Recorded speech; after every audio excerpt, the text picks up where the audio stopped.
problemas en mis rodillas, hermanos. No puedo aguantar mucho tiempo parado. Por eso me alcancé la idea de traerme esta sillita para estar sentado igual que ustedes. ¿Quién me quiere decir de memoria el texto?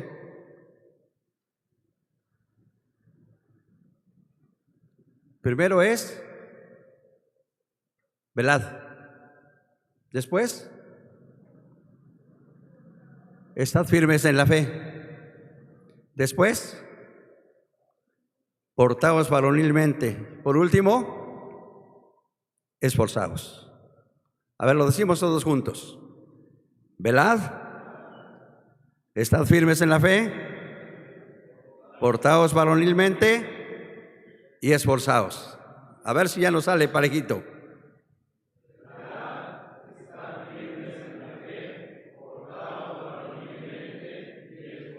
La última.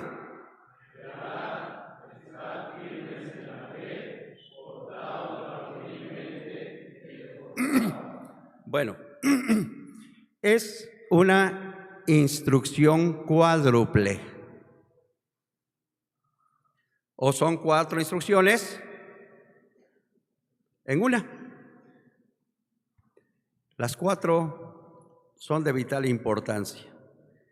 Las 4 son cosas que, como varones de una iglesia local, como varones de una iglesia local, tenemos que practicar. ¿Quién nos da esta instrucción? ¿Quién? El apóstol Pablo. Entonces, si Pablo da la instrucción, es que él lo hacía. Así como nuestro Señor no pedía nada a sus discípulos, algo que él mismo no hiciera, ¿verdad? Bueno, vamos a ver primeramente el propósito de este estudio, de esta reunión. Miren, estuve luchando sobre por qué puerta entrarle. Estaba yo con el pórtico de por el estanque de Bethesda, que tiene 5 pórticos. No sabía por dónde entrar para comenzar, ¿verdad? Y tuve que meditar mucho qué era lo más necesario enfocar el estudio de hoy. Y no me fui para nada por el lado familiar ni matrimonial, sino por el lado de la iglesia. Porque la iglesia local, hermanos, está sufriendo muchos embates del enemigo. En la iglesia local suceden muchas cosas desagradables. En la iglesia local se levantan situaciones que si los varones de la iglesia no afrontan y no toman una actitud varonil, cuando el apóstol Pablo dice portaos varonilmente, habla de una actitud, de un carácter, de una respuesta, de un proceder. No está hablando de apariencia varonil. No está hablando de apariencia varonil, de un varón de bigote, de barba, de patillas, grandote, fuerte. Es importante esto, sí, pero para el Señor no es tan importante. Lo importante para el Señor es cómo vamos a responder ante sus dones, ante sus bendiciones y ante los ministerios que pone a nuestra responsabilidad. Entonces, varonilmente quiero que lo entendamos responsablemente, lealmente, con decisión, con determinación, porque está hablando de una actitud. Y si nosotros como varones de la iglesia local no tenemos un carácter bien definido en las Escrituras, pues entonces nuestra iglesia va a quedar a expensas y en peligro de que se infiltren lobos rapaces, falsos maestros, herejías destructoras.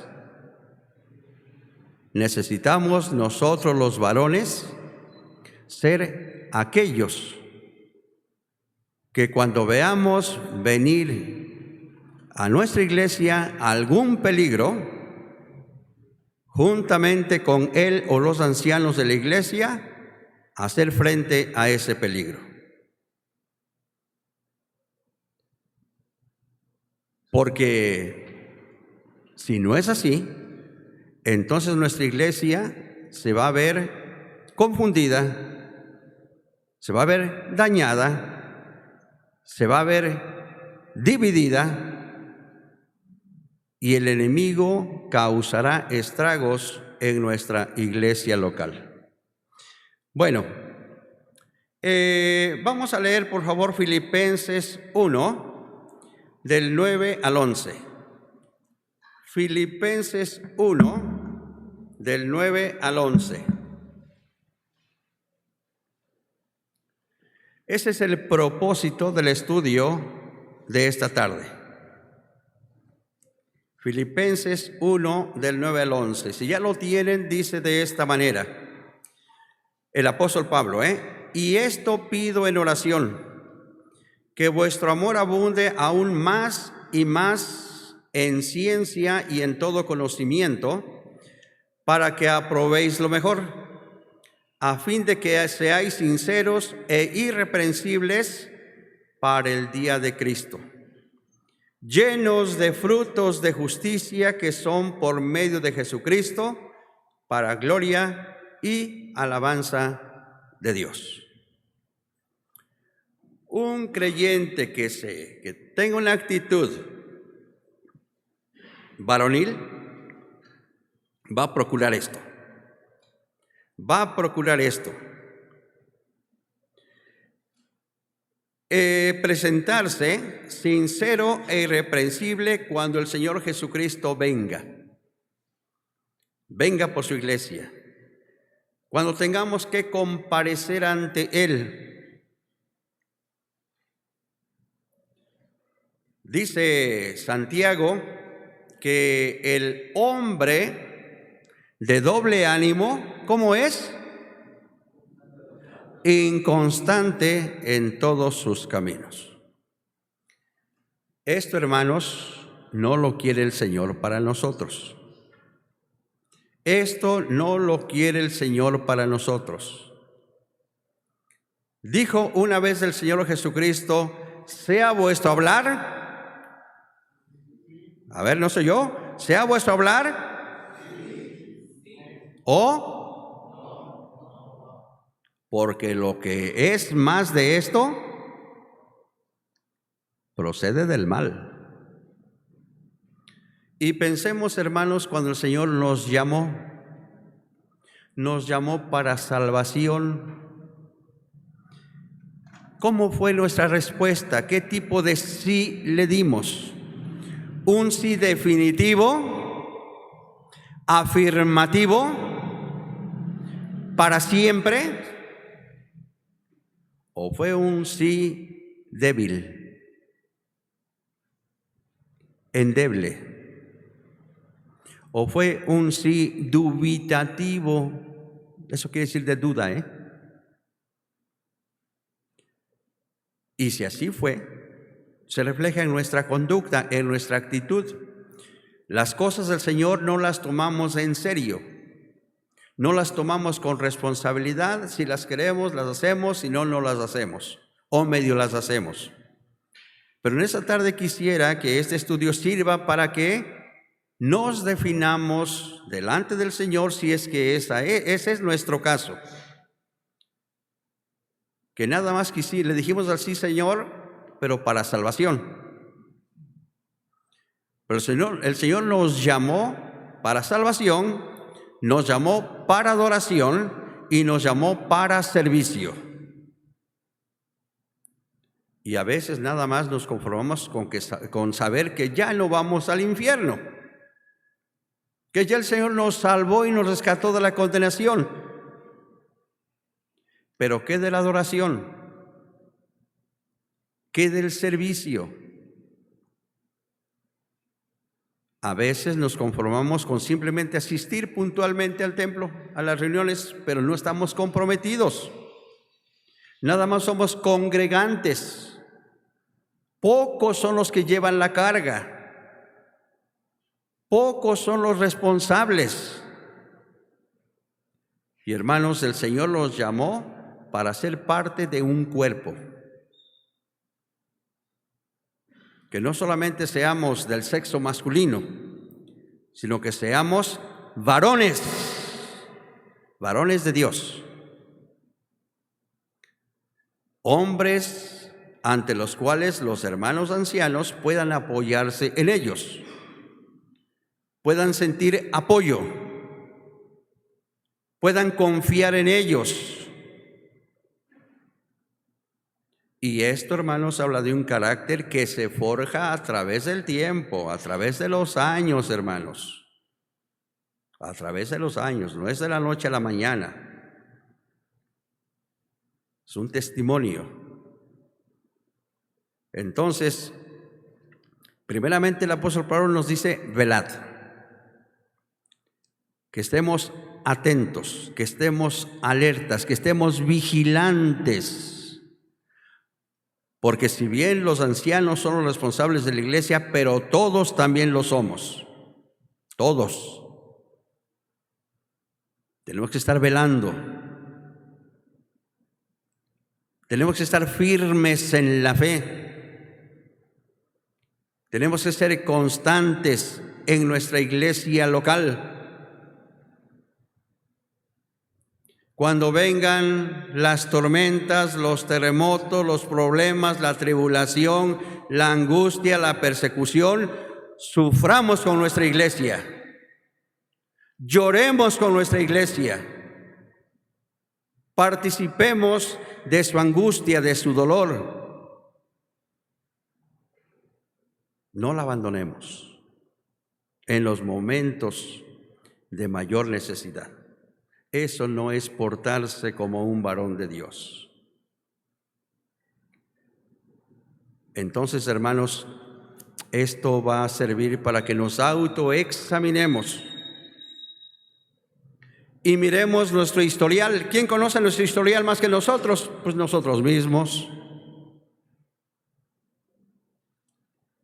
Y si acaso de algo que se va a exponer decimos, bueno, es que yo he hecho algo de esto, pues es momento de decir hasta aquí. De hoy en adelante voy a tomar una actitud de responsabilidad, de sinceridad, de decisión. Me voy a declarar por el Señor. Me voy a declarar en favor del Señor. Para esto, hermanos, quisiera que leamos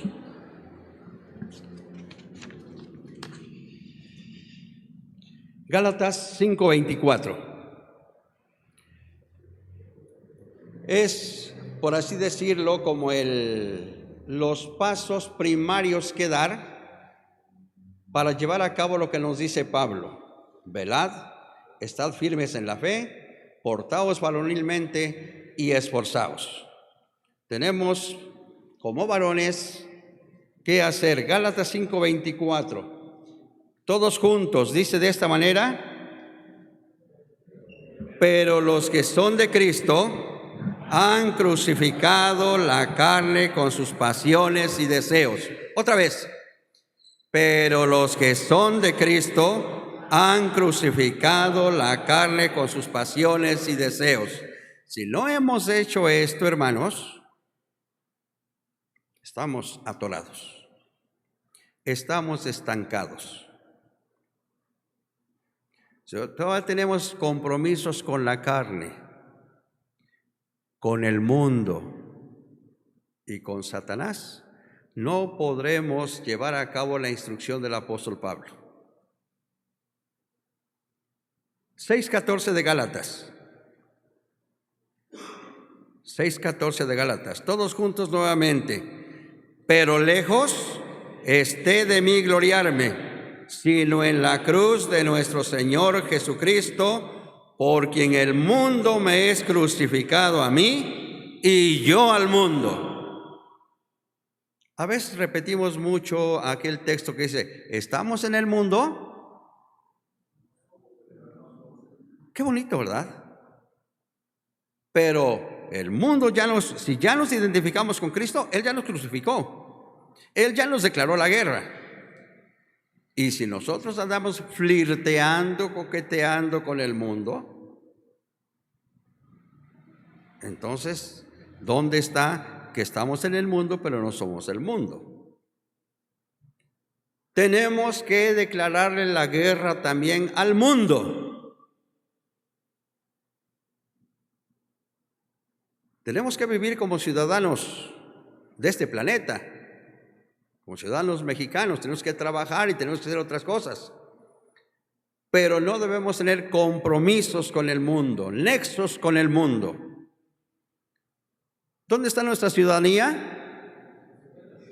De donde esperamos a nuestro Señor Jesucristo, el cual cuando venga transformará el cuerpo de esta bajeza y nos transformará a un cuerpo semejante al de la gloria suya. Tenemos que vivir con esta esperanza, hermanos, porque hay tanta distracción y tantas cosas en el mundo, y ahorita más ¿con la qué?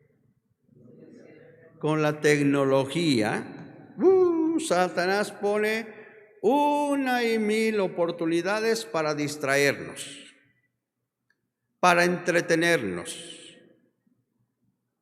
para quitarnos el tiempo, para que no haya tiempo para Dios, para que no haya tiempo para leer su palabra, memorizarla, atesorarla, compartirla.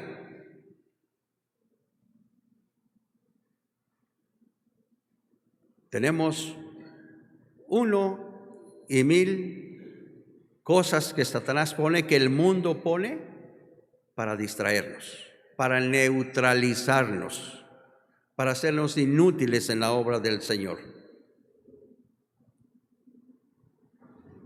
Por último, Juan 14:30, son palabras del Señor Jesucristo. Juan 14:30.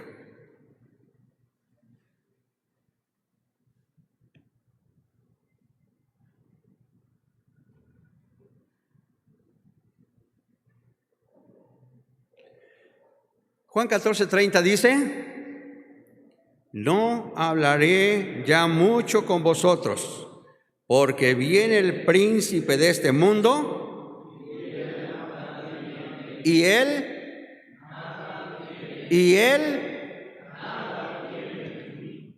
que ojalá así sea con nosotros, hermanos.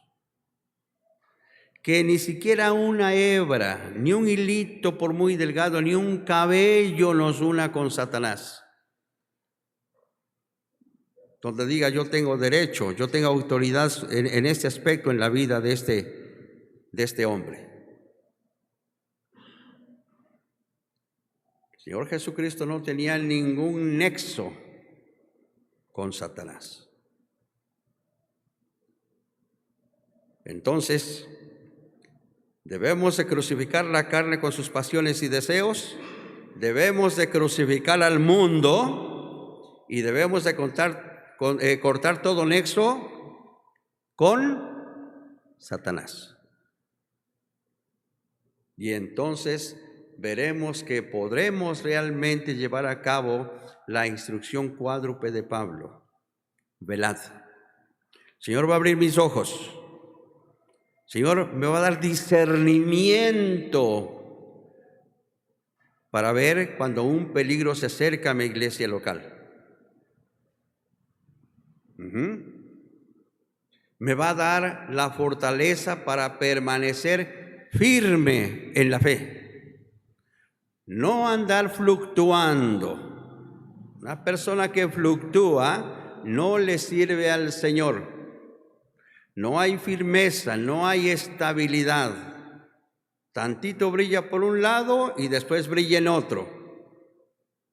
Hermanos, en la iglesia en que el Señor nos plantó, en la iglesia local en la que el Señor nos plantó, en ella germinemos, en ella crezcamos, en ella desarrollémonos, en ella florezcamos y en ella demos fruto. Pero eso es a través de los años, hermanos. Hay algunas legumbres o verduras que constantemente están reproduciéndose. A mí me admira cómo 2 veces por semana en el mercado hay fruta y verdura fresca. Pero hay otros árboles que para que den tienen que pasar 15, 20 años.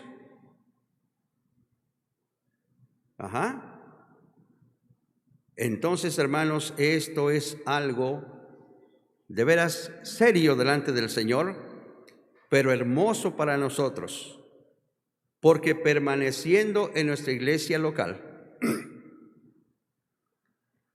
aguantando todas las tribulaciones, las persecuciones, los problemas y todo lo que se pueda venir, a través de eso, con el tiempo, nos vamos forjando un carácter de lealtad, de sinceridad, de firmeza. Nos ganamos un grado honroso de confianza. Así que, hermanos, procuremos ganarnos, labrarnos, hacernos un nombre en nuestra iglesia de perseverancia, de fidelidad, de lealtad, porque este tipo de hombres necesita el Señor. Que estén firmes como esas columnas que ven allí. Recuerdo, poquito como hace 41 años o 42 que estábamos en construcción aquí, recuerdo bien cuando se estuvieron haciendo los hoyos para la llamada zapata o camote que le llaman a las columnas. Ya que estaba el hoyo, se hizo la estructura con, si no recuerdo, eran varillas de pulgada. Y primero colaron la base, ya después encajonaron las columnas, y recuerdo bien cuando se estuvieron colando, decimos nosotros. Y esas columnas fueron construidas para sostener el peso del techo. Desde que fueron levantadas y construidas, ahí están. Ahí están, hermanos, cumpliendo la función para lo cual fueron construidas.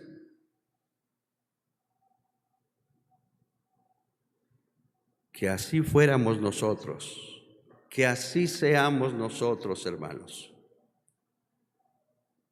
Esto nos trae honra, credibilidad, pero es algo que se logra con el tiempo. Bueno, vamos ahora a ver cómo respondemos ante las promesas y bendiciones y ministerios que el Señor nos da. Y para esto, hermanos, tengo la historia de 2 hermanos del Antiguo Testamento. 2 hermanos del Antiguo Testamento que se encuentran en Génesis 25. Eran 2 gemelos. ¿Quiénes serán? ¿Perdón? Esaú y Jacob. Correcto. Pero fíjense que nosotros, ¿por qué decimos primero Esaú? Pero fíjense que en la Biblia primero aparece Jacob. Bueno, yo creo que cuando nacieron a lo mejor primero fue nombrado Esaú. Bueno, aquí en la historia de estos dos hermanos gemelos, pero completamente diferentes, distintos, no solamente en apariencia, sino en personalidad, en carácter. ¿Quién era más atractivo y más varonil? Esaú. Desde que nació, la Biblia los describe como un niño rubio, ¿verdad? Rubio. Y peludo, por eso se llamó Esaú, porque Esaú significa velludo o peludo. Tiene otros dos nombres, el que se ganó, que vamos a leer ahorita, el que se ganó por cambiar su primogenitura, fue llamado Edom, que significa rojo. En hebreo el color rojo se pronuncia Adom, pero en nuestro español dice Edom.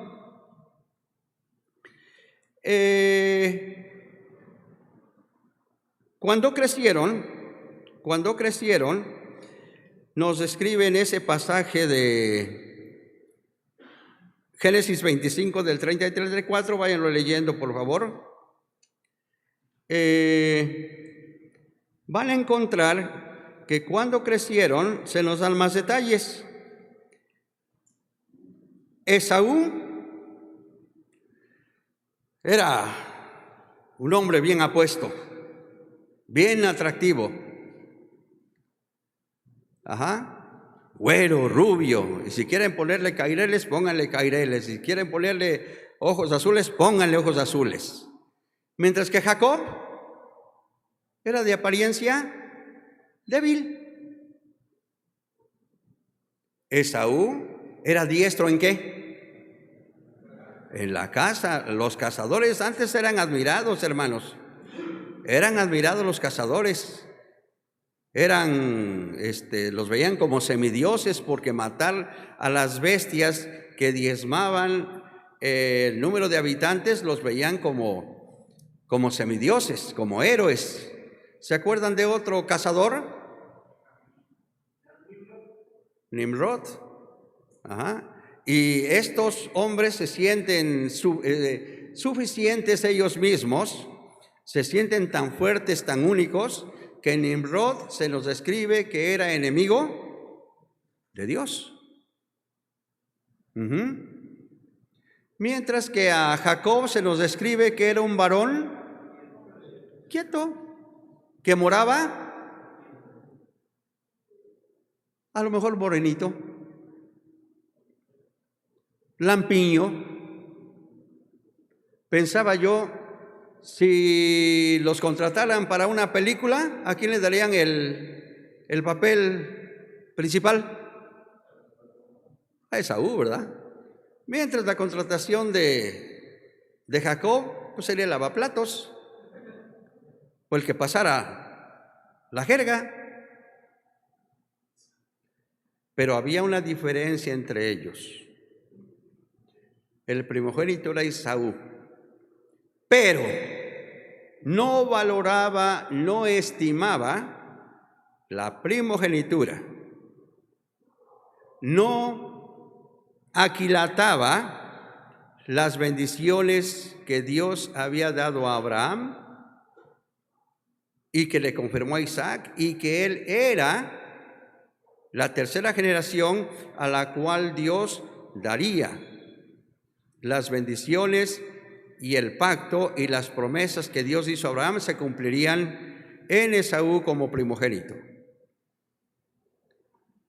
Pero no las valoraba. ¿Cuál era la diferencia entre Esaú y Jacob? Que Jacob las anhelaba ardientemente.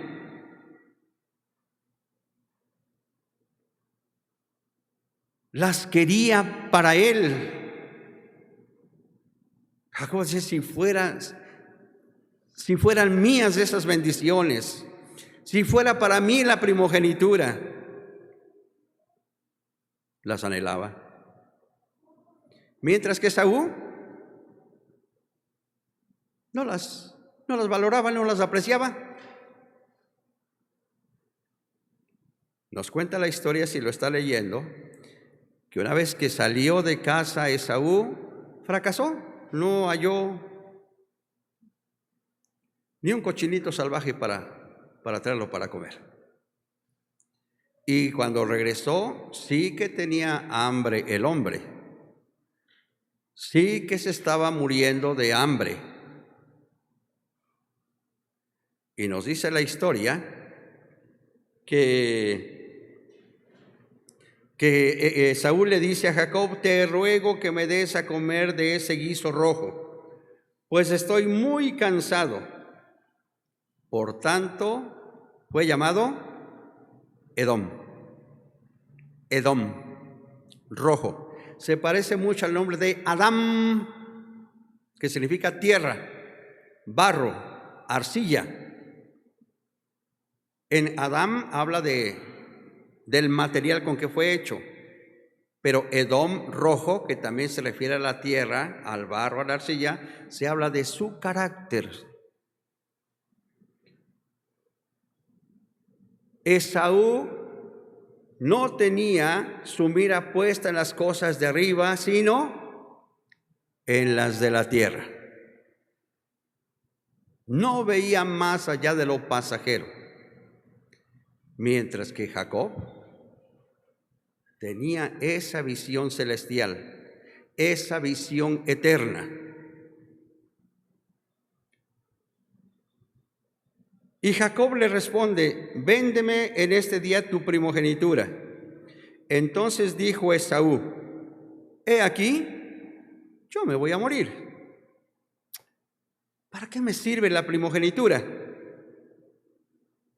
Y dijo Jacob, júramelo en este día. ¿Y qué hizo Esaú? Se lo juró. Se lo juró. Y dice la historia, Génesis 25, y Jacob le dio a Esaú pan y del guisado de las lentejas, y él comió y bebió y se levantó y se fue. Como cualquier cosa. Hermanos, ¿cómo valoramos nosotros la salvación? La vida eterna, la santificación, la reconciliación que el Señor nos ha dado. ¿Cómo valoramos ese llamamiento santo?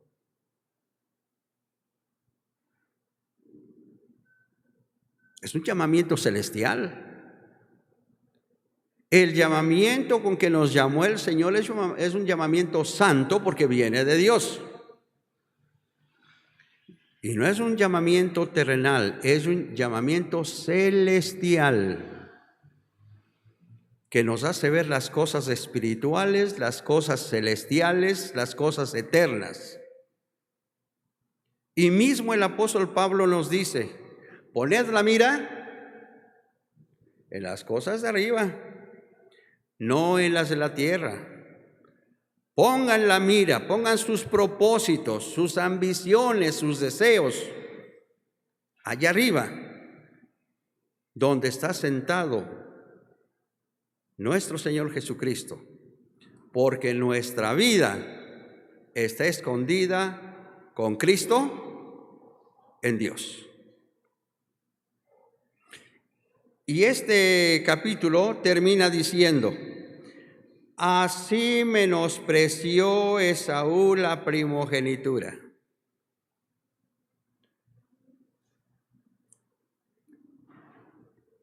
Por cuanto tampoco cambió Esaú la bendición, la primogenitura, de tener la autoridad, de tener doble porción de ser el jefe y de que en él se cumplieran los pactos y las promesas que Dios había dado a Abraham.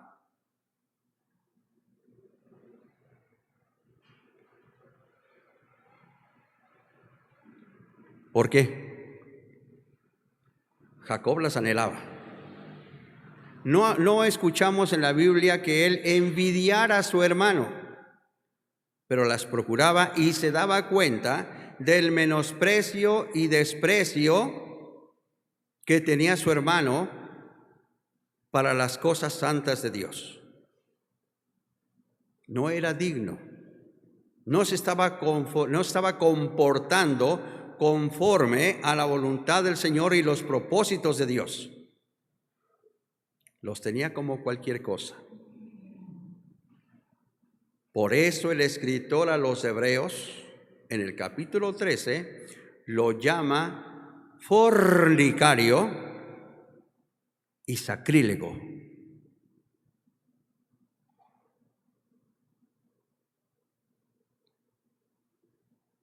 Un sacrílego es uno que no valora las bendiciones del Señor, los dones del Señor, el ministerio que el Señor ha puesto en nuestras manos, lo toma como cualquier cosa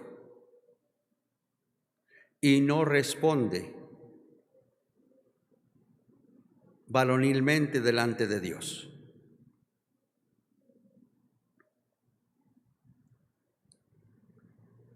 Hermanos, yo quise enfocar esto así porque en nuestras iglesias, hermanos, vemos que, bueno, la mayoría de las personas dicen, es que en las iglesias hoy hay mucha tibieza. Se hace lo que se quiere. Muy pocos hermanos andan de acuerdo a la voluntad del Señor. Y entonces, hermanos, yo quisiera que esto nos hiciera reflexionar a nosotros. Hay una parábola del Señor que dice que a uno le dio 5 minas, a otro le dio 3 y a otro le dio 1, para que las negociaran, para que traficaran, para que comerciaran con ellas. Y se fue el Señor de ellos se fue. A la vuelta de algún tiempo, regresa a pedir cuentas. Y el que recibió 5, ¿cuántas entregó? Otras 5 más. Dice, Señor, me confiaste 5, aquí están otras 5. ¿Qué le dijo su Señor? Bien hecho, buen siervo y fiel. En lo poco has sido fiel, sobre mucho te pondré. Entra en el gozo de tu Señor. Qué hermoso será, hermanos, esta aprobación para nosotros. Y el que recibió 3, ¿cuántas entregó?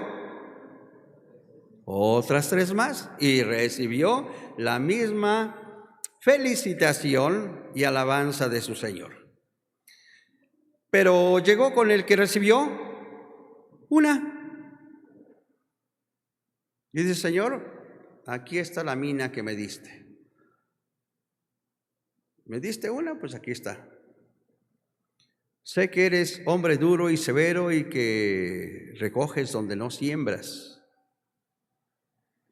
Entonces, pues tuve miedo y lo que hice fue enterrar esa mina. Y pues ahorita que regresaste, pues aquí está lo que me diste. Y el Señor lo reprobó. Y le dijo, mal siervo y negligente. En lo que yo me fui, bien podías haber puesto mi dinero en algún banco. Pero una vez leí que en ese tiempo que no había bancos. Pero así dice la Biblia, ¿no? Bueno, lo pudo haber puesto a trabajar con otra persona que le estuviera pagando réditos, intereses, para que cuando su señor viniera, le dijera, Señor, bueno, yo no igualo a los demás, pero mira, aquí está la ganancia, aquí está la utilidad de lo que me confiaste. pero no lo hizo así. Pregunto, ¿cuántas minas más tenía que dar el que recibió una para igualar a los demás? ¿Una más? Una más. Hermanos, el Señor nos está dando una sola vida. ¿Cómo estamos respondiendo o correspondiendo ante esta generosidad del Señor que nos está confiando de sus bienes? Vamos a cortar. De regreso veremos nuestra responsabilidad. Ya vimos frente al ministerio y dones que el Señor nos da. Vamos a regresar a ver nuestra responsabilidad frente a nuestra iglesia local. Porque, hermanos, están sucediendo algunas cosas muy irregulares, muy tristes en varias iglesias locales, que nosotros tenemos que levantarnos y velar, estar firmes en la fe, debemos portarnos varonilmente, debemos esforzarnos por nuestras hermosas iglesias locales, donde el Señor nos ha plantado para la gloria de su nombre. Hay un receso de 15 minutos, 10 minutos. Hay un receso de 10 minutos que pues a lo mejor se van a convertir en 15, ¿no? Pero son 10 de descanso, hermanos. Y regresamos, por favor, cuando escuchen el canto que se estará entonando.